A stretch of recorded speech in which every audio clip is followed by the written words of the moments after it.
So ఇక్కడ sales force సంబంధించి career gap ఉన్న వాళ్ళకి ఫ్రెషర్కి సంబంధించి లేకపోతే 2025లో కెరీర్ గ్యాప్ ఉన్న వాళ్ళు సేల్స్ ఫోర్స్ కోర్స్ నేర్చుకోవచ్చా, నేర్చుకుంటే ఎలా ఉంటుంది ఏంటి అనేది ఈ వీడియోలో డిస్కస్ చేసుకుందాము. యాక్చువల్లీ కొత్తగా ఏంటి అంటే సేల్స్ ఫోర్స్లో చాలా మోడల్స్ ఉన్నాయి.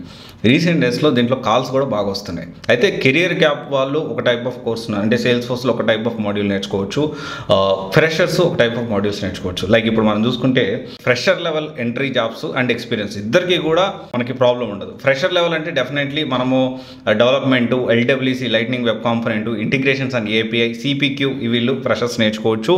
అండ్ ఇంకోటి వచ్చేసి ఎక్స్పీరియన్స్ వాళ్ళు లేకపోతే కెరీర్ గ్యాప్ వచ్చిన వాళ్ళు గవర్నమెంట్ జాబ్స్ ప్రిపేర్ అవుతూ మళ్ళీ ఈ సాఫ్ట్వేర్ సైడ్ రావాలనుకునే వాళ్ళు ఈ నాన్ ఐటీ నుంచి ఐటీకి వస్తూ హై ప్యాకేజ్ కోసం ట్రై చేసే వాళ్ళు కూడా వీళ్ళు ప్లాన్ చేసుకోవచ్చు. ఒకవేళ మంచి హై ప్యాకేజ్ రావాలి అంటే sales force development, lightning web component, integration API and CPQ మీరు ప్లాన్ చేసుకోవచ్చు. కొంచెం శాలరీ రావాలి, at the same time coding మాత్రం మాకు వద్దు సార్. సేల్స్ ఫోర్స్లో అలాంటి మోడల్స్ ఏమన్నా ఉన్నాయా అంటే, సో మనం చూసుకుంటే సేల్స్ ఫోర్స్ అడ్మిన్ ఉంది, సేల్స్ ఫోర్స్ సిపిక్యూ ఉంది, సిపిక్యూ స్పెషలిస్ట్ ఉంది, అండ్ సేల్స్ ఫోర్స్ టెస్టింగ్ కూడా కాల్స్ చాలా పెరిగాయి. దీంతోపాటు సేల్స్ ఫోర్స్ బిజినెస్ ఎనలిస్ట్ కూడా ఉంది. సో డెఫినెట్లీ ఇవి కూడా చాలా బాగున్నాయి.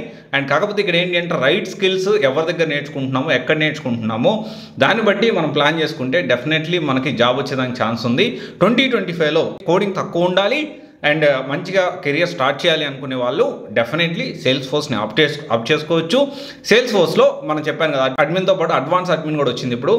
అది sales force CPQ, sales force testing, sales force business analyst, ఇలా రకరకాల మల్టిపుల్ ఆప్షన్స్ ఉన్నాయి. సో మనకి మీ ప్రొఫైల్కి ఏది సూట్ అవుతుంది ఏంటి అనేది you can attend for counselling. So దాన్ని అటెండ్ అయ్యి సో మీకు ఏ సూట్ అవుతుంది, మీ పాస్ అవుట్ ఇయర్, బ్రాంచ్, దాన్ని బట్టి మీరు సెలెక్ట్ చేసుకోవచ్చు. అండ్ దీనికి ఏంటి అంటే మళ్ళీ లక్షలు పెట్టాల్సిన అవసరం కూడా లేదు. తక్కువ ఖర్చుతోనే వితిన్ 30,000 35,000లోనే మీరు మంచిగా ఫోకస్ చేసి నేర్చుకోవచ్చు. లేదు సార్ ఆ డబ్బులు కూడా నేను పెట్టలేను అంటే మీ ఏ మోడల్లో తీసుకుంటారో తెలుసుకోండి. అండ్ మీకు ఏ మోడల్ అవుతుందో తెలుసుకొని మనకు ఆన్లైన్లో చాలా రిసోర్సెస్, ప్లెంటీ ఆఫ్ రిసోర్సెస్ ఫ్రీగా దొరుకుతున్నాయి. వాటిలో మీరు ఏదో ఒకటి నేర్చుకోవచ్చు. Okay, thank you. This is Raj signing off.